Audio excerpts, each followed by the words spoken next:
Hello and welcome to all of you on our YouTube channel, that is Balaji Education Point. Today we continue our last lecture, that is Introduction of India. तो ਅੱਜ ਆਪਾਂ ਆਪਣਾ last lecture ਸੀ ਜੋ ਭਾਰਤ ਦੀ ਜਾਣ ਪਛਾਣ ਉਸ ਨੂੰ ਅੱਜ ਅੱਗੇ ਕਵਰ ਕਰਾਂਗੇ। ਲਾਸਟ ਲੈਕਚਰ ਵਿੱਚ ਆਪਾਂ ਨੇ ਬਹੁਤ ਸਾਰੇ ਜੋ ਫੈਕਟ ਸੀਗੇ ਇੰਡੀਆ ਰਿਲੇਟਡ ਉਸ ਨੂੰ ਕਵਰ ਕਰ ਲਿਆ ਸੀ, ਬਟ ਜੋ ਛੋਟੇ ਮੋਟੇ ਫੈਕਟ ਹੋ ਰਹਿੰਦੇ ਨੇ ਇੰਡੀਆ ਰਿਲੇਟਡ ਜੋ ਮੋਸਟ ਇੰਪੋਰਟੈਂਟ ਨੇ ਉਸ ਨੂੰ ਅੱਜ ਆਪਾਂ ਅੱਜ ਦੇ ਲੈਕਚਰ ਦੇ ਵਿੱਚ ਕਵਰ ਕਰ ਲਾਂਗੇ। ਇਹ ਜੋ ਲੈਕਚਰ ਹੈ ਹਾਈਲੀ ਰეკਮੈਂਡਡ ਹੈ ਫॉर ईटीटी एग्जाम। इस तो इलावा अगर तुसी किसी भी पंजाब एग्जाम या सेंटर के किसी भी एग्जाम की तैयारी कर रहे हो, प्रैपरेशन कर रहे हो, तो तुसी इस वीडियो को देख सकते हो। लैक्चर स्टार्ट करने तो पहला I introduce myself Balraj Somal and this lecture is presented by me. ठीक है जी। इस तो इलावा अगर तुम साडे चैनल रिलेटेड या साडे किसी भी न्यू कोर्स रिलेटेड कोई भी इन्फॉर्मेशन लेना चाहते हो तो तुम सानू इस नंबर पर कॉन्टैक्ट कर सकते हो। ठीक है जी।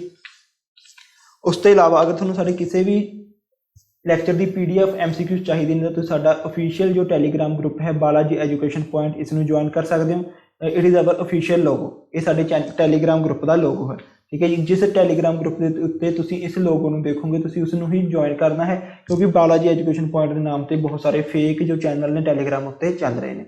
ठीक है जी। तो इस जो टैलीग्राम का जो लिंक है वह भी थोड़ा वीडियो की डिस्क्रिप्शन के मिल जाएगा। इस तो इलावा असी ETT के पेपर के लिए एक स्पैशल टैलीग्राम ग्रुप बनाया है जिस भी थोड़ा ETT रिलेटेड सारे जो ठीक है इस दे सारे लैक्चर ने उनके PDF से वर्कशीट प्रोवाइड करवाई जाती हैं। तो तुम साडा ETT का यह जो टैलीग्राम ग्रुप है इसनू भी ज्वाइन कर सकते हैं। आप कंटिन्यू करते हैं अपना लास्ट लैक्चर। ठीक है जी। देखो लास्ट लैक्चर में आपने की पढ़िया सीगा। लास्ट लैक्चर में आपने इंडिया की इंट्रोडक्शन तो लैके इंडिया की नेबर कंट्रीज तक उस सब कवर कर लिया सी। ठीक है। इंडिया की कितनी नेबर कंट्रीज ने यह कवर करिया सी, उस नेबर कंट्रीज में कौन कड़ी स्टेट है इंडिया की जो ठीक है अपना बॉर्डर शेयर करती है, सारा कुछ अपने कवर किया सी। इस तो इलावा अपने उसकी सारिया स्टेट्स यूनियन टैरेटरीज ठीक है इंडिया का रिलेटेड सारा कुछ अपने पढ़ लिया सीगा। तो अज आप इसनों अगे कंटिन्यू कर रहे हैं। तो कंटिन्यू करते हैं अज का लैक्चर। अज के लैक्चर में जो फस्ट फैक्ट है वो है कि क्वेश्चन आता है जो पेपर के कि स्टेट है जो सब तो ज़्यादा बॉर्डर शेयर करती है दूसरी स्टेट्स नाल, तो वो स्टेट है यूपी उत्तर प्रदेश। उत्तर प्रदेश लगभग 8 स्टेट्स नाल अपना बॉर्डर शेयर करती है। उत्तर प्रदेश तो बाद आता है असम। असम है जो 7 स्टेट्स नाल अपना बॉर्डर शेयर करता है।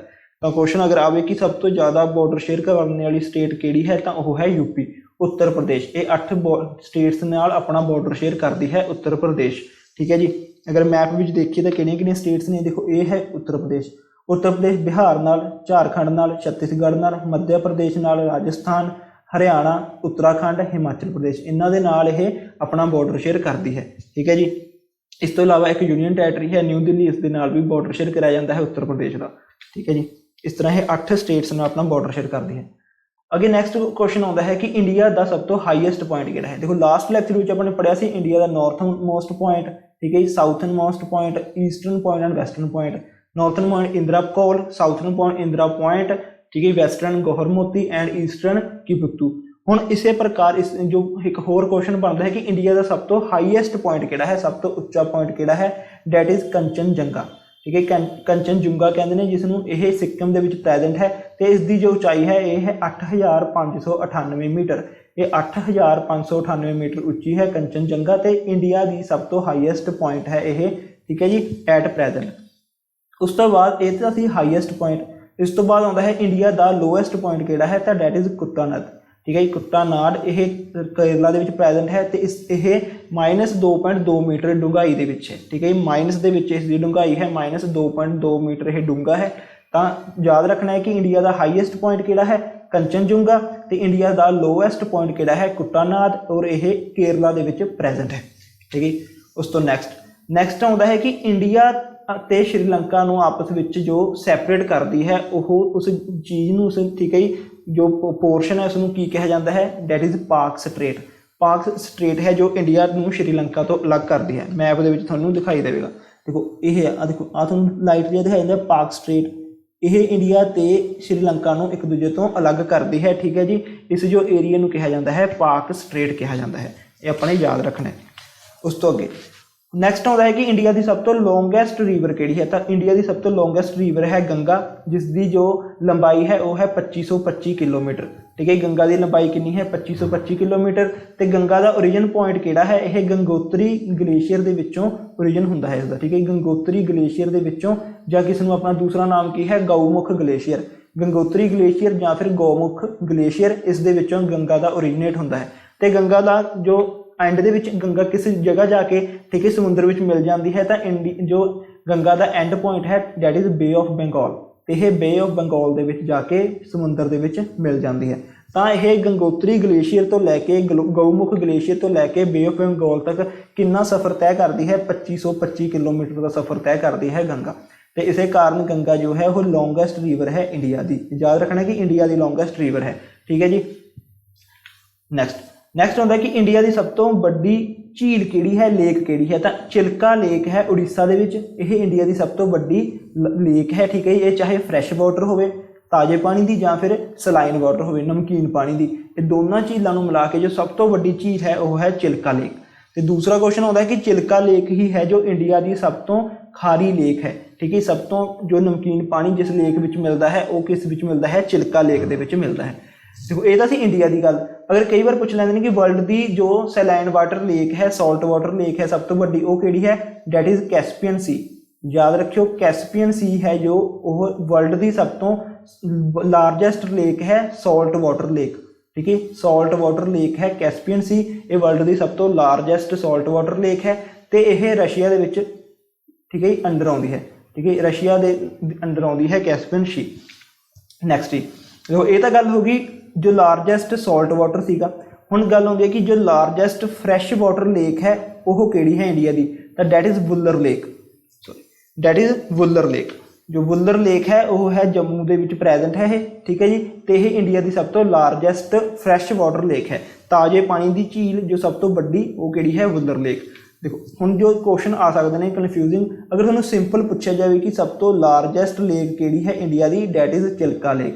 ਅਗਰ ਹੁਣ ਨਾਲ ਜੋ ਵਰਡ ਯੂਜ਼ ਕੀਤਾ ਜਾਵੇ ਸਲਾਈਨ ਵਾਟਰ ਲੇਕ ਜਾਂ ਫਿਰ ਲਗੂਨ ਲੇਕ, ਠੀਕ ਹੈ। ਲਗੂਨ ਲੇਕ ਵੀ ਯੂਜ਼ ਕੀਤਾ ਜਾਵੇ, ਇਸ ਦਾ ਮਤਲਬ ਕੀ ਹੁੰਦਾ ਹੈ? ਖਾਰੇ ਪਾਣੀ ਦੀ ਝੀਲ।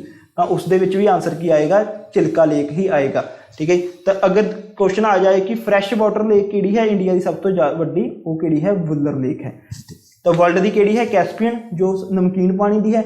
ਉਸੇ ਪ੍ਰਕਾਰ ਜੋ ਵਰਲਡ ਦੀ ਅਗਰ ਆ ਜਾਏ ਫਰੈਸ਼ ਵਾਟਰ ਲੇਕ ਤਾਂ ਡੈਟ ਇਜ਼ ਲੇਕ ਸੁਪੀਰੀਅਰ, ਠੀਕ ਹੈ। ਲੇਕ ਸੁਪੀਰੀਅਰ ਉਹ ਲੇਕ ਹੈ ਤੇ ਇਹ ਨਾਰਥ ਅਮਰੀਕਾ ਕੰਟੀਨੈਂਟ ਦੇ ਵਿੱਚ ਪ੍ਰੈਜ਼ੈਂਟ ਹੈ। ਨਾਰਥ ਅਮਰੀਕਾ ਕੰਟੀਨੈਂਟ ਦੇ ਵਿੱਚ ਕਿਹੜੇ ਠੀਕ ਹੈ ਕੰਟਰੀਜ਼ ਪਾਈਆਂ ਜਾਂਦੀਆਂ ਨੇ? ਕਿਹੜੀਆਂ ਕੰਟਰੀਜ਼ ਪਾਈਆਂ ਜਾਂਦੀਆਂ ਨੇ? USA, Canada and Mexico. ਤੇ ਜੋ ਲੇਕ ਸੁਪੀਰੀਅਰ ਹੈ ਇਹ ਪ੍ਰੈਜ਼ੈਂਟ ਹੈ between USA and Canada. USA and Canada ਇਹ ਦੋਨਾਂ ਕੰਟਰੀਜ਼ ਦੇ ਵਿੱਚ ਬਿਟਵੀਨ ਪ੍ਰੈਜ਼ੈਂਟ ਹੈ ਲੇਕ ਸੁਪੀਰੀਅਰ। ਇਹ ਤੁਸੀਂ ਯਾਦ ਰੱਖਣਾ ਹੈ, ਠੀਕ ਹੈ। ਇਹ ਤਾਂ ਸੀ ਸਾਰੀਆਂ ਝੀਲਸ ਬਾਰੇ। ਹੁਣ ਦੂਸਰਾ ਅੱਗੇ ਕੁਐਸਚਨ ਆਉਂਦਾ ਹੈ ਕਿ ਇੰਡੀਆ ਏਸ਼ੀਆ ਦੇ ਕਿਸ ਪਾਰਟ ਦੇ ਵਿੱਚ ਪ੍ਰੈਜ਼ੈਂਟ ਹੈ? ਦੇਖੋ ਇੰਡੀਆ ਪਹਿਲਾ ਕੁਐਸਚਨ ਹੁੰਦਾ ਕਿ ਕਿਸ ਕੰਟੀਨੈਂਟ ਵਿੱਚ ਹੈ। ਆਪਾਂ ਜਾਣਦੇ ਹਾਂ ਕਿ ਵਰਲਡ ਦੇ ਵਿੱਚ 7 ਕੰਟੀਨੈਂਟ ਨੇ ਤੇ ਇੰਡੀਆ ਉਹਨਾਂ 7 ਵਿੱਚੋਂ ਏਸ਼ੀਆ ਕੰਟੀਨੈਂਟ ਦੇ ਵਿੱਚ ਪ੍ਰੈਜ਼ੈਂਟ ਹੈ ਤੇ ਏਸ਼ੀਆ ਦੇ ਵਿੱਚ ਵੀ ਇਹ ਸਾਊਥ ਏਸ਼ੀਆ ਦੇ ਵਿੱਚ ਪ੍ਰੈਜ਼ੈਂਟ ਹੈ, ਠੀਕ ਹੈ। ਸਾਊਥ ਏਸ਼ੀਆ ਦੇ ਵਿੱਚ ਪ੍ਰੈਜ਼ੈਂਟ ਹੈ ਇੰਡੀਆ, ਇਹ ਆਪਾਂ ਨੇ ਯਾਦ ਰੱਖਣਾ ਹੈ। ਨੈਕਸਟ ਆਉਂਦਾ ਹੈ, ਦੇਖੋ ਆਪਾਂ ਲਾਸਟ ਲੈਕਚਰ ਵਿੱਚ ਵੀ ਕਵਰ ਕਰ ਲਿਆ ਸੀ ਕਿ ਇੰਡੀਆ ਦਾ ਜੋ ਵਰਲਡ ਦੇ ਵਿੱਚ ਏਰੀਆ ਵਾਈਜ਼ ਰੈਂਕ ਹੈ ਉਹ 7ਵਾਂ ਹੈ ਤੇ ਪਾਪੂਲੇਸ਼ਨ ਵਾਈਜ਼ ਰੈਂਕ ਦੂਜਾ ਹੈ।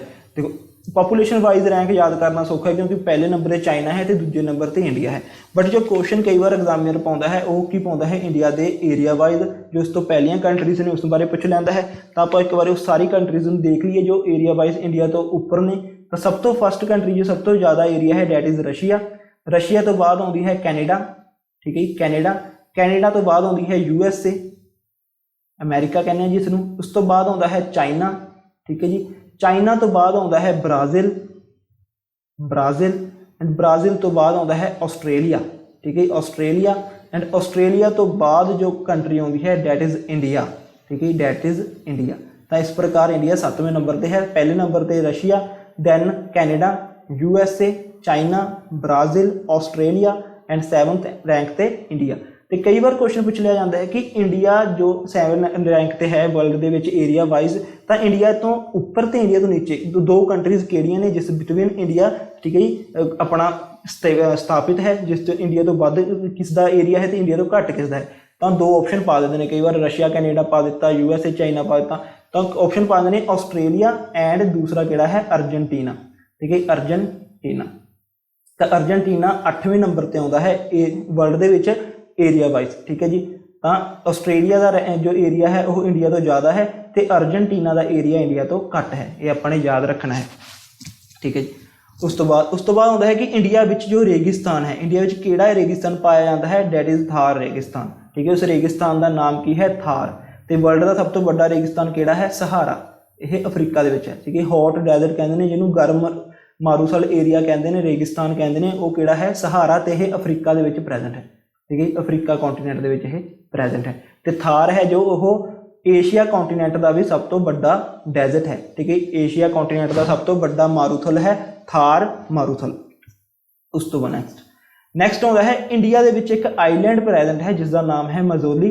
ਇਹ ਮਜ਼ੋਲੀ ਆਈਲੈਂਡ ਇਹ ਬ੍ਰਹਮਪੁੱਤਰਾ ਰਿਵਰ ਦੇ ਉੱਤੇ ਪ੍ਰੈਜ਼ੈਂਟ ਹੈ। ਠੀਕ ਹੈ, ਬ੍ਰਹਮਪੁੱਤਰਾ ਰਿਵਰ ਦੇ ਵਿੱਚ ਪ੍ਰੈਜ਼ੈਂਟ ਹੈ ਤੇ ਇਹ ਅਸਾਮ ਸਟੇਟ ਦੇ ਵਿੱਚ ਪ੍ਰੈਜ਼ੈਂਟ ਹੈ। ਮਜ਼ੋਲੀ ਜੋ ਆਈਲੈਂਡ ਹੈ ਇਹ, ਠੀਕ ਹੈ, ਬ੍ਰਹਮਪੁੱਤਰਾ ਰਿਵਰ ਦੇ ਵਿੱਚ ਪ੍ਰੈਜ਼ੈਂਟ ਹੈ ਤੇ ਅਸਾਮ ਸਟੇਟ ਦੇ ਵਿੱਚ ਪ੍ਰੈਜ਼ੈਂਟ ਹੈ। ਇਹ ਕਿਉਂ ਇੰਪੋਰਟੈਂਟ ਹੈ, ਕਿਉਂਕਿ ਮਜ਼ੋਲੀ ਇੱਕ ਦੁਨੀਆ ਦਾ ਪਹਿਲਾ ਐਸਾ ਆਈਲੈਂਡ ਬਣਿਆ ਹੈ ਜੋ ਕਿ ਡਿਸਟ੍ਰਿਕਟ ਬਣਾਇਆ ਗਿਆ ਹੈ। ਵਰਲਡ ਦਾ ਓਨਲੀ ਆਈਲੈਂਡ ਡਿਸਟ੍ਰਿਕਟ, ਠੀਕ ਹੈ ਜੀ, ਉਹ ਕਿਹੜਾ ਹੈ, ਮਜ਼ੋਲੀ। ਤੇ ਇਹ ਇੰਡੀਆ ਦੇ ਵਿੱਚ ਪ੍ਰੈਜ਼ੈਂਟ ਹੈ, ਬ੍ਰਹਮਪੁੱਤਰਾ ਰਿਵਰ ਦੇ ਵਿੱਚ, ਅਸਾਮ ਦੇ ਵਿੱਚ। ਇਹ ਆਪਾਂ ਨੇ ਯਾਦ ਰੱਖਣਾ ਹੈ। ਠੀਕ ਹੈ ਜੀ। ਨੈਕਸਟ ਆਉਂਦਾ ਹੈ ਜੀ ਇੰਡੀਆ ਦੇ ਵਿੱਚ ਜੋ ਵਰਲਡ ਦਾ ਸਭ ਤੋਂ ਵੱਡਾ ਡੈਲਟਾ ਸੁੰਦਰਬਨ ਡੈਲਟਾ ਇਹ ਪਾਇਆ ਜਾਂਦਾ ਹੈ। ਠੀਕ ਹੈ ਜੀ, ਦੇਖੋ ਸੁੰਦਰਬਨ ਡੈਲਟਾ ਜੋ ਹੈ ਇਸ ਦਾ ਏਰੀਆ ਹੈ 58,752 ਸਕੁਅਰ ਕਿਲੋਮੀਟਰ। ਤੇ ਸੁੰਦਰਬਨ ਡੈਲਟਾ ਦੋ ਕੰਟਰੀਜ਼ ਦੇ ਵਿਚਕਾਰ ਡਿਵਾਈਡ ਹੋਇਆ ਹੈ, ਇੰਡੀਆ ਐਂਡ ਬੰਗਲਾਦੇਸ਼। ਠੀਕ ਹੈ, ਇੰਡੀਆ ਐਂਡ ਬੰਗਲਾਦੇਸ਼ ਦੇ ਵਿਚਕਾਰ ਇਹ ਡਿਵਾਈਡ ਹੈ। ਇੰਡੀਆ ਦੇ ਵਿੱਚ ਜੋ ਸੁੰਦਰਬਨ ਡੈਲਟਾ ਦਾ ਓਨਲੀ 20% ਹਿੱਸਾ ਹੈ ਤੇ ਬੰਗਲਾਦੇਸ਼ ਦੇ ਵਿੱਚ 80% ਹਿੱਸਾ ਹੈ ਸੁੰਦਰਬਨ ਡੈਲਟਾ ਦਾ। ਠੀਕ ਹੈ ਜੀ। ਤੇ ਕਈ ਵਾਰ ਕੁਐਸਚਨ ਹੁੰਦਾ ਕਿ ਸੁੰਦਰਬਨ ਡੈਲਟਾ ਕਿਹੜੀਆਂ ਨਦੀਆਂ ਮਿਲ ਕੇ ਬਣਾਉਂਦੀਆਂ ਨੇ। ਵੈਸੇ ਅਗਰ ਆਪਾਂ ਦੇਖੀਏ ਇੰਡੀਆ ਵਿੱਚੋਂ ਤਾਂ ਗੰਗਾ ਐਂਡ ਬ੍ਰਹਮਪੁੱਤਰਾ ਬਣਾਉਂਦੀ ਆ, ਗੰਗਾ ਐਂਡ ਬ੍ਰਹਮਪੁੱਤਰਾ। ਠੀਕ ਹੈ ਜੀ, ਬ੍ਰਹਮਪੁੱਤਰਾ। ਬਟ ਅਗਰ ਦੇਖੀਏ ਬੰਗਲਾਦੇਸ਼ ਵਿੱਚ ਜਾ ਕੇ ਜੋ ਗੰਗਾ ਦਾ ਨਾਮ ਹੈ ਉਹ ਕੀ ਬਣ ਜਾਂਦਾ ਹੈ, ਗੰਗਾ ਨੂੰ ਕਿਸ ਨਾਮ ਨਾਲ ਜਾਣਿਆ ਜਾਂਦਾ ਹੈ, ਬ੍ਰਹਮਪੁੱਤਰਾ ਦੇ ਵਿੱਚ ਬੰਗਲਾਦੇਸ਼ ਦੇ ਵਿੱਚ ਪਦਮਾ ਦੇ ਨਾਮ ਨਾਲ ਐਂਡ ਬ੍ਰਹਮਪੁੱਤਰਾ ਨੂੰ ਜਾਣਿਆ ਜਾਂਦਾ ਹੈ ਜਮੁਨਾ ਦੇ ਨਾਮ ਨਾਲ। ਉਸ ਤੋਂ ਇਲਾਵਾ ਜਦ ਗੰਗਾ ਐਂਡ ਬ੍ਰਹਮਪੁੱਤਰਾ ਬੰਗਲਾਦੇਸ਼ ਵਿੱਚ ਐਂਟਰ ਹੁੰਦੀਆਂ ਨੇ ਤਾਂ ਐਂਟਰ ਹੋ ਕੇ ਕੰਬਾਈਨ ਹੋ ਜਾਂਦੀਆਂ ਨੇ ਤੇ ਇੱਕ ਨਵੀਂ ਰਿਵਰ ਬਣਦੀ ਹੈ ਜਿਸ ਦਾ ਨਾਮ ਕੀ ਹੈ, ਮੇਘਨਾ। ਠੀਕ ਹੈ ਜੀ, ਮੇਘਨਾ। ਤੇ ਇਹ ਬੰਗਲਾਦੇਸ਼ ਦੀ ਸਭ ਤੋਂ ਲੰਬੀ ਨਦੀ ਹੈ ਮੇਘਨਾ। ਤਾਂ ਇਹ ਤਿੰਨ ਰਿਵਰਸ, ਕਈ ਵਾਰ ਆਪਸ਼ਨ ਵਿੱਚ ਗੰਗਾ ਐਂਡ ਬ੍ਰਹਮਪੁੱਤਰਾ ਨਹੀਂ ਪਿਆ ਹੁੰਦਾ, ਕੀ ਪਾ ਦਿੰਦੇ ਨੇ ਕਿ ਸੁੰਦਰਬਨ ਡੈਲਟਾ ਕਿਸ ਨਦੀਆਂ ਵੱਲੋਂ ਦੁਆਰਾ ਬਣਾਇਆ ਜਾਂਦਾ ਹੈ, ਪਦਮਾ, ਜਮੁਨਾ ਪਲੱਸ ਮੇਘਨਾ। ਇਹ ਤਿੰਨ ਰਿਵਰਸ ਮਿਲ ਕੇ ਸੁੰਦਰਬਨ ਡੈਲਟਾ ਬਣਾਉਂਦੀਆਂ ਨੇ। ਠੀਕ ਹੈ ਜੀ। ਤੇ ਸੁੰਦਰਬਨ ਡੈਲਟਾ ਵਿੱਚ ਇੱਕ ਸਪੈਸ਼ਲ ਟਾਈਪ ਦੀ ਲੱਕੜ ਮਿਲਦੀ ਹੈ ਜਿਸ ਦਾ ਬੋਟਸ ਬਣਾਉਣ ਵਿੱਚ ਯੂਜ਼ ਕੀਤਾ ਜਾਂਦਾ ਹੈ, ਡੈਟ ਇਜ਼ ਸੁੰਦਰੀ ਵੁੱਡ। ਠੀਕ ਹੈ ਜੀ, ਸੁੰਦਰੀ ਵੁੱਡ ਮਿਲਦੀ ਹੈ। ਇਸ ਦਾ ਜੋ ਯੂਜ਼ ਹੈ ਉਹ ਬੋਟਸ ਵਗੈਰਾ ਬਣਾਉਣ ਵਿੱਚ ਯੂਜ਼ ਕੀਤਾ ਜਾਂਦਾ ਹੈ। ਕਿਉਂਕਿ ਇਹ ਸੁੰਦਰੀ ਵੁੱਡ ਹੈ, ਇਹ ਕਿਹੜੇ ਜੰਗਲਾਂ ਵਿੱਚ ਮਿਲਦੀ ਹੈ, ਸੁੰਦਰਬਨ ਡੈਲਟਾ ਦੇ ਵਿੱਚ ਇੱਕ ਸਪੈਸ਼ਲ ਟਾਈਪ ਦੇ ਜੰਗਲ ਮਿਲਦੇ ਨੇ, ਮੈਨਗਰੂਵ ਜੰਗਲ।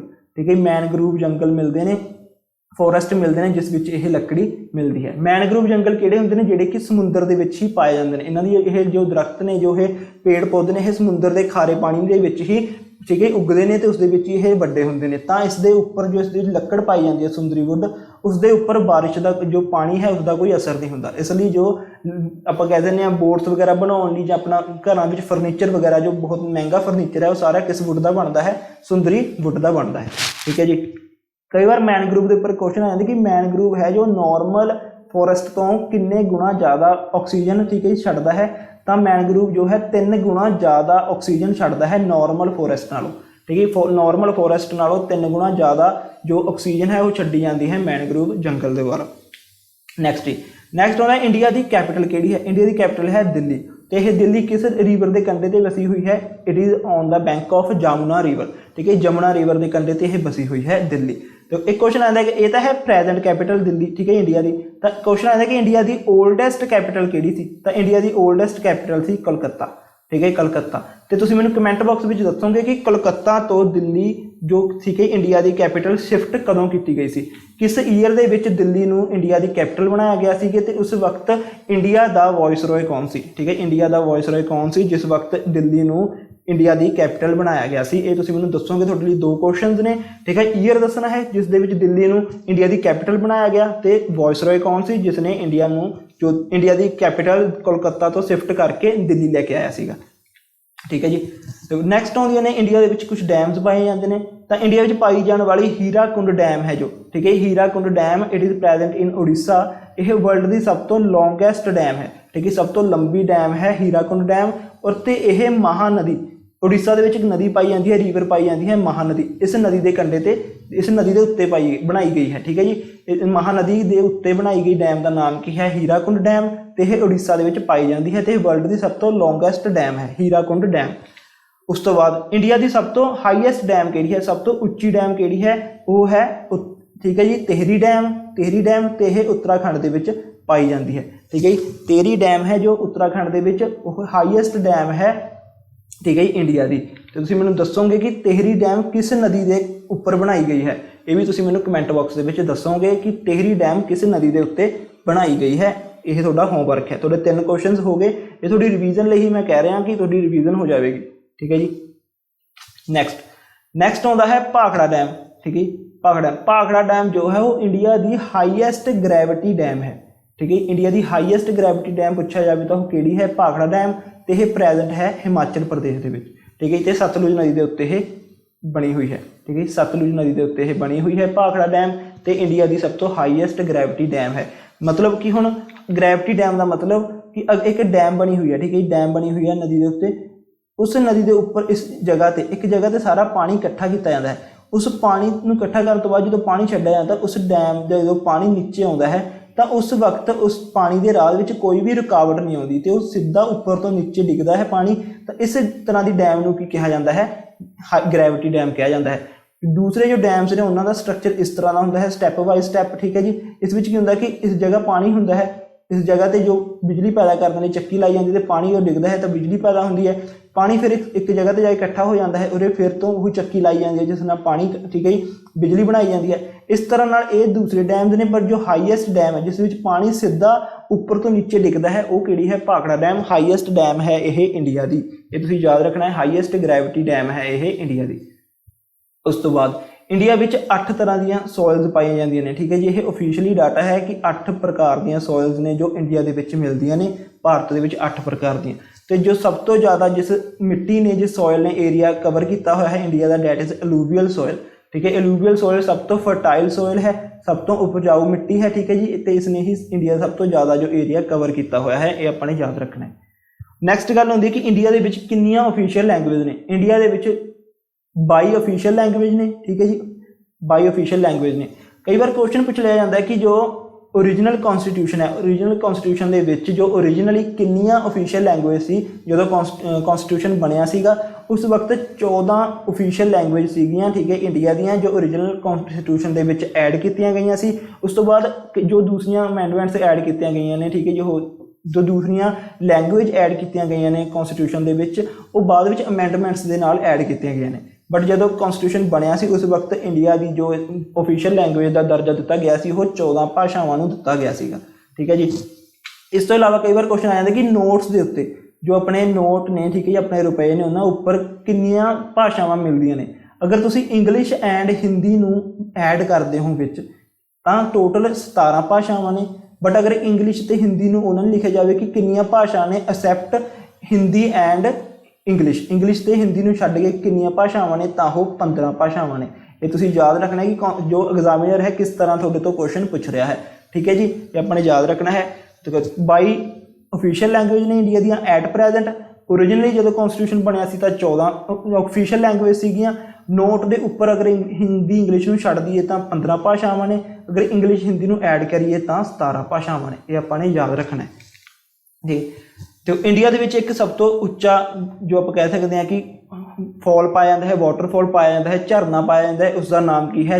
ਜੋਗ ਫਾਲ। ਇਸ ਨੂੰ ਦੂਸਰੇ ਨਾਮ ਨਾਲ ਵੀ ਜਾਣਿਆ ਜਾਂਦਾ ਹੈ ਮਹਾਤਮਾ ਗਾਂਧੀ ਫਾਲ। ਮਹਾਤਮਾ ਗਾਂਧੀ ਫਾਲ ਦੇ ਨਾਮ ਨਾਲ ਵੀ ਜਾਣਿਆ ਜਾਂਦਾ ਹੈ।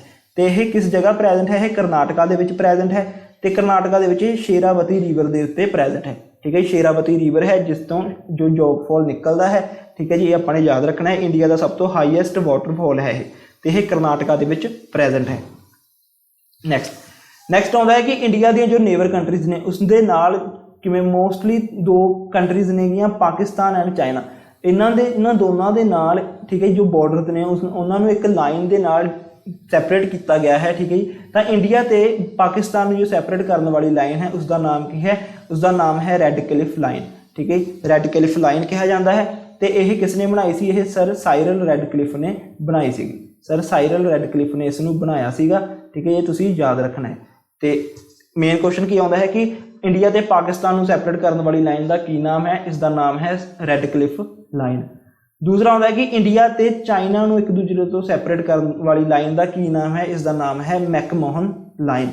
ठीक है, मैकमोहन लाइन इसका नाम है। तो याद रखियो कि मैकमोहन लाइन किस नूं सैपरेट करती है? इंडिया ते चाइना नूं। ते रैड क्लिफ लाइन किस नूं सैपरेट करती है? इंडिया ते पाकिस्तान नूं। ये अपने याद रखना।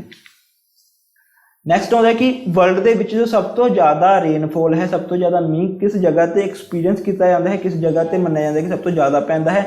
तो डैट इज़ मॉनसन राम। ठीक है, मॉनसन राम यह चीरापूंजी दे विच है जगह जो कि मेघालय स्टेट के विच पाई जाती है। देखो हर एक जो पेपर है उसका, ठीक है, उस विच जो आने वाले क्वेश्चन का तरीका, उस आने वाले लैवल जो है वो अलग होंदा है। अगर तुहानूं सिंपल एक कोई छोटे लैवल का क्वेश्चन आए तो उस पूछा जाता है कि सब तो ज़्यादा जो रेनफॉल होंदी है वो किस जगह होंदी है, तो तुहानूं ऑप्शन में मेघालय वगैरह दिता जाएगा। ठीक है, अगर उस थोड़ा जिहा हाई लैवल आएगा उसके अंदर जो चीरापूंजी पूछ लिया जाएगा। बट अगर थोड़ा जिहा हाई लैवल पेपर है, ठीक है जी, जिस विच आपां इंस्पैक्टर रैंक का कोई पेपर है तो उस विच वो चीरापूंजी या मेघालय नहीं दिंदे, वो ऑप्शन दे विच मॉनसन राम दिंदे ने। चीरापूंजी दे विच एक स्पैशल जगह है, ठीक है जी, जिस सब तो ज़्यादा मीह पैंदा है world they which, that is monsoon Ram. ये अपने याद रखना है। उस तो इलावा इंडिया दे विच सिर्फ 2 जगह ने, 2 आइलैंड ने जिथे कि एक्टिव वोल्कैनो, एक्टिव ज्वालामुखी, ठीक है जी, पाए जाते हैं। वो किहड़ी जगह ने? बैरन आइलैंड ते नारकोंडा आइलैंड। ठीक है, बैरन आइलैंड एंड नारकोंडा आइलैंड ये Andaman and Nicobar they which present ने। इस जगह इंडिया दे विच ओनली, ठीक है, एक्टिव वोल्कैनोज मिलते हैं। ठीक है जी, जो क्रियाशील ज्वालामुखी ने वो बैरन आइलैंड एंड नारकोंडा आइलैंड इस जगह पर मिलते हैं। नैक्सट आती है कि इंडिया के जो सब तो ज़्यादा फॉरेस्ट एरिया है, सब तो ज़्यादा जंगली एरिया है, वो किस जगह है? वो मध्य प्रदेश के विच है। ठीक है, मध्य प्रदेश के सब तो ज़्यादा फॉरेस्ट एरिया मिलता है। तो जो सब तो घट फॉरेस्ट एरिया मिलता है वो मिलता है पंजाब के विच। ठीक है, वो सब तो घट कित्थे मिलता है? पंजाब के विच। तो कुछ क्वेश्चन मध्य प्रदेश के उत्ते आ जाते हैं। पहला क्वेश्चन कि मध्य प्रदेश जो है वो, ठीक है, सैकेंड लार्जेस्ट स्टेट है, सैकेंड लार्जेस्ट स्टेट है एरिया वाइज। ठीक है, सैकेंड लार्जेस्ट स्टेट है इंडिया की एरिया वाइज। फर्स्ट किहड़ी सी जो एरिया वाइज सब तो ज़्यादा वड्डी है? That is Rajasthan. दूसरी, मध्य प्रदेश इंडिया की सब तो बिगेस्ट स्टेट है land locked, biggest land locked state है मध्य प्रदेश इंडिया की। ठीक है, ये तुसीं याद रखना कि बिगेस्ट लैंड लॉक्ड स्टेट किहड़ी है इंडिया की? That is Madhya Pradesh. Land locked का मतलब कि ये सेंटर दे विच मिलती है तो इसके हर चारों तरफ की ने दूसरिया स्टेट्स ने। ठीक है, जिसने इसनूं घेरिया हुआ है, इसका मतलब होता है लैंड लॉक्ड स्टेट। ठीक है जी, जिसके आले दुआले कोई भी समुद्र वगैरह लगे, सिर्फ उसके आले दुआले जो चारों तरफ की है, चारों तरफ इसके सिर्फ स्टेट्स ही लगते हैं, सिर्फ जो है एरिया है जो सारा लैंड एरिया ही लगता है। ठीक है, तो उसनूं कहा जाता है लैंड लॉक्ड स्टेट। तो सब तो वड्डी किहड़ी है? मध्य प्रदेश। ठीक है जी, ये अपने याद रखना है। तो ये तो ही सारे फैक्ट जो इंडिया की जोग्राफी वगैरह के रिलेटेड आ गए। ठीक है, पॉलिटी रिलेटेड आ गए। हुण आ जाता है जो इंडिया के नैशनल सिंबल्स ने। ठीक है, नैशनल सिंबल्स ने इंडिया के वो किहड़े ने, इस उत्ते भी कोई ना एक पैट क्वेश्चन आ जाता है। तो फस्ट जो सिंबल है national animal of India, India का जो राष्ट्रीय पशु है वो किहड़ा है? That is royal Bengal tiger. ठीक है, रॉयल बंगाल टाइगर यह सुंदरबन में मिलने वाला टाइगर है। ठीक है, बंगाल के इसनूं इंडिया का नैशनल एनीमल कहा जाता है, राष्ट्रीय पशु कहा जाता है। तो 1973 में इसनूं इंडिया का राष्ट्रीय पशु बनाया गया सीगा। ठीक है, 1973 में नैशनल एनीमल बनाया गया सी रॉयल बंगाल टाइगर नूं, और अंडर द प्रोजैक्ट टाइगर। ठीक है, प्रोजैक्ट टाइगर के अंडर इसनूं इंडिया का नैशनल एनीमल बनाया गया सीगा। ये अपने याद रखना है किस प्रोजैक्ट के अंडर? प्रोजैक्ट टाइगर के अंडर 1973 के विच इंडिया जो रॉयल बंगाल टाइगर नूं नैशनल एनीमल बनाया गया इंडिया का। उस तो बाद नैशनल बर्ड किहड़ा है? राष्ट्रीय पक्षी किहड़ा है इंडिया का? वो है पीकॉक, मोर। ठीक है जी, तो यह 1963 के विच बनाया गया सीगा नैशनल बर्ड। नैक्सट होगा कि नैशनल एंथम किहड़ा है इंडिया का? कन्फ्यूज नहीं होना नैशनल एंथम ते नैशनल सॉन्ग दे विच। नैशनल एंथम है जन गण मन। ठीक है, यह 24 जनवरी 1950 के विच इसनूं अडॉप्ट किया गया सी। ठीक है जी, देखो एक ट्रिक दसदा जिस दे नाल तुहानूं याद करना सौखा होएगा। FAE।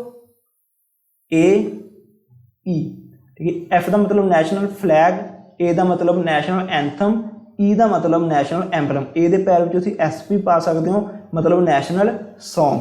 ठीक है, अगर क्वेश्चन आवे कि नैशनल जो फ्लैग है कदों अडॉप्ट होया, नैशनल एंथम कदों अडॉप्ट होया, नैशनल एंबलम कदों अडॉप्ट होया, तो याद रखना है कि 22, 24, 26।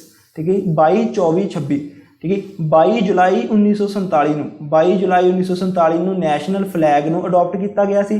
ठीक है। 24 जनवरी 1950 ਨੂੰ ਨੈਸ਼ਨਲ ਐਂਥਮ ਤੇ ਨੈਸ਼ਨਲ ਸੌਂਗ ਨੂੰ ਅਡਾਪਟ ਕੀਤਾ ਗਿਆ ਸੀ ਤੇ 26 जनवरी 1950 ਨੂੰ ਨੈਸ਼ਨਲ ਐਂਬਲਮ ਨੂੰ ਅਡਾਪਟ ਕੀਤਾ ਗਿਆ ਸੀ। ਇਹ ਆਪਾਂ ਯਾਦ ਰੱਖ ਸਕਦੇ ਹਾਂ ਇਸ ਟ੍ਰਿਕ ਦੇ ਨਾਲ। ठीक है जी। ਤਾਂ क्वेश्चन होता कि जनगण मन किसने लिखिया सी? तो जनगण मन रविंद्रनाथ टैगोर ने लिखिया सीगा। ठीक है, रविंद्रनाथ टैगोर ने लिखिया सी। ਤੇ ਇਸ ਨੂੰ ਫਸਟ ਟਾਈਮ ਕਦੋਂ ਗਾਇਆ ਗਿਆ ਸੀ? ਇਸ ਨੂੰ ਫਸਟ ਟਾਈਮ 1911 ਦੇ ਵਿੱਚ ਗਾਇਆ ਗਿਆ ਸੀਗਾ। ਠੀਕ ਹੈ, ਦਿੱਲੀ ਦਰਬਾਰ ਕਲਕੱਤਾ ਦੇ ਵਿੱਚ। ਠੀਕ ਹੈ, ਦਿੱਲੀ ਦਰਬਾਰ ਕਲਕੱਤਾ ਦੇ ਵਿੱਚ ਇਸ ਨੂੰ ਗਾਇਆ ਗਿਆ ਸੀਗਾ ਫਸਟ ਟਾਈਮ 1911 ਦੇ ਵਿੱਚ। ਇਹ ਆਪਾਂ ਨੇ ਯਾਦ ਰੱਖਣਾ ਹੈ। ਨੈਕਸਟ ਆਉਂਦਾ ਹੈ ਨੈਸ਼ਨਲ ਸੌਂਗ ਕਿਹੜਾ ਹੈ ਇੰਡੀਆ ਦਾ? ਡੈਟ ਇਜ਼ ਬੰਦੇ ਮਾਤਰਮ। ਇਹ 24 ਜਨਵਰੀ 1950 ਨੂੰ ਅਡਾਪਟ ਕੀਤਾ ਗਿਆ ਸੀ ਤੇ ਇਸ ਨੂੰ ਲਿਖਿਆ ਸੀਗਾ ਬੰਕਿਮ ਚੰਦਰ ਚੈਟਰਜੀ ਨੇ। ਠੀਕ ਹੈ, ਬੰਕਿਮ ਚੰਦਰ ਚੈਟਰਜੀ ਨੇ ਇਸ ਨੂੰ ਲਿਖਿਆ ਸੀਗਾ। ਠੀਕ ਹੈ, ਉਹਨਾਂ ਦੀ ਇੱਕ ਬੁੱਕ ਸੀਗੀ ਆਨੰਦ ਮੱਠ। ਬੰਕਿਮ ਚੰਦਰ ਚੈਟਰਜੀ ਨੇ ਇੱਕ ਬੁੱਕ ਲਿਖੀ ਸੀ ਜਿਸ ਦਾ ਨਾਮ ਕੀ ਸੀਗਾ? ਆਨੰਦ ਮੱਠ। 1882 ਦੇ ਵਿੱਚ ਇਹ ਬੁੱਕ ਲਿਖੀ ਗਈ ਸੀਗੀ। ਠੀਕ ਹੈ, ਤੇ ਉਸ ਦੇ ਵਿੱਚੋਂ ਹੀ ਇਸ ਸੌਂਗ ਨੂੰ ਲਿਆ ਗਿਆ ਹੈ ਬੰਦੇ ਮਾਤਰਮ। ਤੇ ਜੋ ਬੰਦੇ ਮਾਤਰਮ ਹੈ ਇਹ ਸੰਸਕ੍ਰਿਤ ਭਾਸ਼ਾ ਦੇ ਵਿੱਚ ਲਿਖਿਆ ਗਿਆ ਹੈ। ਸੰਸਕ੍ਰਿਤ ਭਾਸ਼ਾ ਦੇ ਵਿੱਚ ਇਹ ਲਿਖਿਆ ਗਿਆ ਹੈ ਬੰਦੇ ਮਾਤਰਮ। ਠੀਕ ਹੈ, ਨੈਕਸਟ ਆਉਂਦਾ ਹੈ ਨੈਸ਼ਨਲ ਐਂਬਲਮ। ਭਾਰਤ ਦਾ ਨੈਸ਼ਨਲ ਐਂਬਲਮ ਕਿਹੜਾ ਹੈ? That is Sarnath lion. ਠੀਕ ਹੈ, ਸਾਰਨਾਥ ਲਾਇਨ ਨੂੰ ਭਾਰਤ ਦਾ ਨੈਸ਼ਨਲ ਐਂਬਲਮ ਕਿਹਾ ਜਾਂਦਾ ਹੈ। ਇਹ 26 ਜਨਵਰੀ 1950 ਨੂੰ ਅਡਾਪਟ ਕੀਤਾ ਗਿਆ ਸੀ।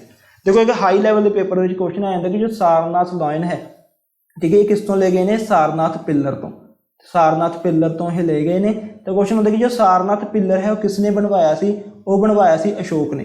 ਠੀਕ ਹੈ, ਅਸ਼ੋਕਾ ਨੇ ਬਣਾਇਆ ਸੀ। ਹੁਣ ਜੋ ਕੁਐਸਚਨ ਹੁੰਦਾ ਕਿ ਸਾਰਨਾਥ ਪਿੱਲਰ ਦੇ ਉੱਪਰ ਕਿੰਨੇ ਜਾਨਵਰ ਪਾਏ ਜਾਂਦੇ ਨੇ? ਸਾਰਨਾਥ ਪਿੱਲਰ ਦੇ ਉੱਪਰ ਕਿਹੜੇ ਕਿਹੜੇ ਐਨੀਮਲਸ ਨੇ ਜੋ ਮਿਲਦੇ ਨੇ? ਤਾਂ ਉਹ ਕਿਹੜੇ ਕਿਹੜੇ ਨੇ? ਦੇਖੋ ਇਸ ਦੇ ਉੱਪਰ 5 ਤਾਂ ਲਾਇਨ ਮਿਲਦੇ ਨੇ, ਸ਼ੇਰ 4 ਸ਼ੇਰ ਜੋ ਆਪਾਂ ਦੇਖਦੇ ਹਾਂ ਕਿ ਜੋ ਪੁਲਿਸ ਦੀ ਟੋਪੀ ਦੇ ਉੱਪਰ ਵੀ ਲੱਗੇ ਹੁੰਦੇ ਨੇ ਉਹ 4 ਲਾਇਨ ਨੇ। ਠੀਕ ਹੈ, ਉਹ ਹੋ ਗਏ। ਤੇ ਇੱਕ ਨੀਚੇ ਹੁੰਦਾ ਹੈ, ਜਦੋਂ ਤੁਸੀਂ ਦੇਖੋਗੇ ਇਸ ਦੀ ਪਿਕ ਦੇਖੋਗੇ ਸੀਗੀ ਸਾਰਨਾਥ ਪਿੱਲਰ ਦੀ, ਤਾਂ ਇੱਕ ਨੀਚੇ ਹੈ ਇੱਕ ਲਾਇਨ। 5 ਲਾਇਨ। ਉਸ ਤੋਂ ਇਲਾਵਾ ਐਲੀਫੈਂਟ, ਇੱਕ ਹਾਥੀ, ਠੀਕ ਹੈ, ਬੁੱਲ, ਇੱਕ ਬੈਲ ਤੇ ਲਾਸਟ ਇੱਕ ਹੋਰਸ। ਇਹ 4 ਐਨੀਮਲਸ ਨੇ ਜੋ ਪਾਏ ਜਾਂਦੇ ਨੇ ਸਾਰਨਾਥ ਪਿੱਲਰ ਦੇ ਉੱਪਰ। ਇਸ ਤੋਂ ਇਲਾਵਾ ਸਾਰਨਾਥ ਪਿੱਲਰ ਦੇ ਉੱਪਰ ਇੱਕ ਵੀਲ ਪਾਇਆ ਜਾਂਦਾ ਹੈ, ਠੀਕ ਹੈ, ਜਿਸ ਨੂੰ ਚੱਕਰ ਕਿਹਾ ਜਾਂਦਾ ਹੈ, ਤੇ ਇੱਕ ਮਿਲਦਾ ਹੈ ਲੋਟਸ। ਠੀਕ ਹੈ, ਲੋਟਸ।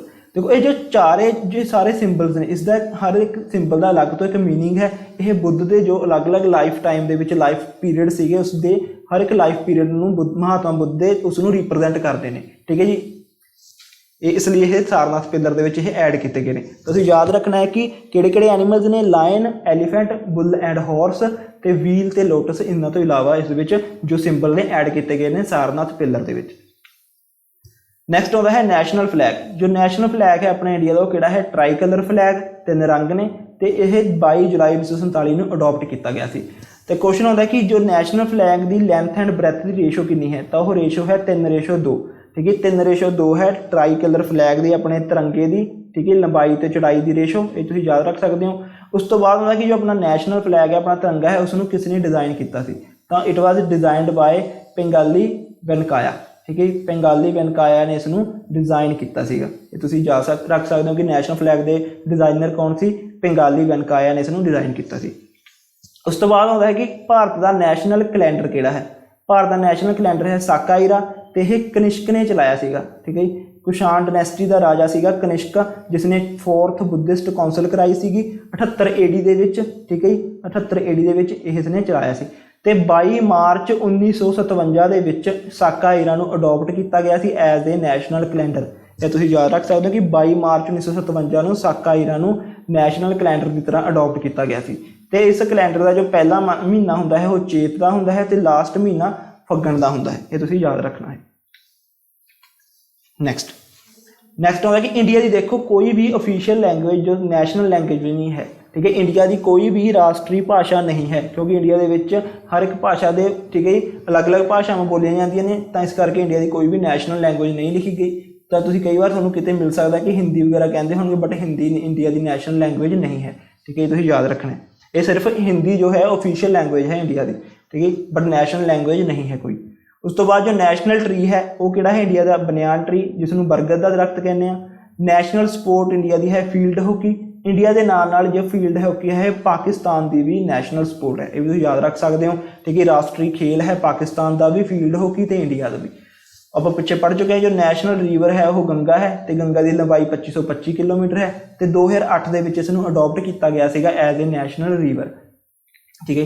तो अगर क्वेश्चन आवे कि नैशनल एक्योटिक एनीमल जो पानी में रहने वाला जानवर है वो राष्ट्रीय जानवर किहड़ा है, तो वह है गंगैटिक डॉल्फिन। ठीक है, गंगा दे विच पाईयां जाण वालियां डॉल्फिन्स उन्होंने नैशनल एक्योटिक एनीमल का दर्जा दिता गया है। यह दर्जे क्यों दिते जाते हैं, क्योंकि जो एनीमल्स ठीक है इंडेंजर हो जाते हैं, जिन्हों की जनसंख्या खत्म होने वाली होंदी है, उन्होंने बचाने के लिए यह जो अलग अलग दर्जे दिते जाते हैं। ठीक है, कि नैशनल टाइगर बना लिया, नैशनल एनीमल बना लिया टाइगर नूं, ठीक है, नैशनल बर्ड बना लिया पीकॉक नूं। उस प्रकार नैशनल एक्योटिक एनीमल बनाया गया किसनूं, गंगैटिक डॉल्फिन नूं 2009 दे विच। उस तो नैक्सट आता है जो नैशनल हैरीटेज एनीमल है, मतलब कि जो पुराने समय तो चलते आ रहा है सब तो पुराना जानवर राष्ट्रीय किहड़ा है, एलीफेंट। ये भी क्योंकि एलीफेंट का जो शिकार वगैरह थी वो उस पर रोक लगाने लई एलीफेंट्स नूं नैशनल हैरीटेज एनीमल बनाया गया। अगर क्वेश्चन आए कि नैशनल हैरीटेज एनीमल किहड़ा है इंडिया का, that is elephant. Next national reptile किहड़ा है, इंडिया का नैशनल रिप्टाइल है किंग कोबरा। तो नैशनल फ्रूट किहड़ा है, मैंगो। तो मैंगो का जो साइंटिफिक नेम है दैट इज मैंगीफेरा इंडिका। ठीक है जी। तो नैशनल करंसी किहड़ी है इंडिया की, वो है इंडियन रुपी। तो जो आप अजकल इस तरह नाल बनी हुई है इंडियन रुपी, ठीक है जी, इस तरह जी बनी है, तो वह डिज़ाइन जो किसने बनाया है वो डिज़ाइन किया गया है उदया कुमार धर्मालिंगम। ठीक है, उदया कुमार धर्मालिंगम ने इस इंडियन करंसी नूं डिज़ाइन किया सी, जो अज दा आपां लोगो देखते हैं इंडियन करंसी का। यह तुसीं याद रखना है। इस दे नाल ही अपना यह लैक्चर अज दा कंप्लीट होंदा है। ठीक है, अगर तुहानूं कुछ भी चंगा लगे तो साडी इस वीडियो नूं लाइक करियो ते वध तों वध शेयर करियो ते साडे चैनल नूं सबसक्राइब करियो, ताकि तुहानूं फ्यूचर में आने वाले न्यू लैक्चरस बारे भी अपडेशन होंदी रहे। ठीक है जी, इस दे नाल ही stay home, stay healthy and thank you.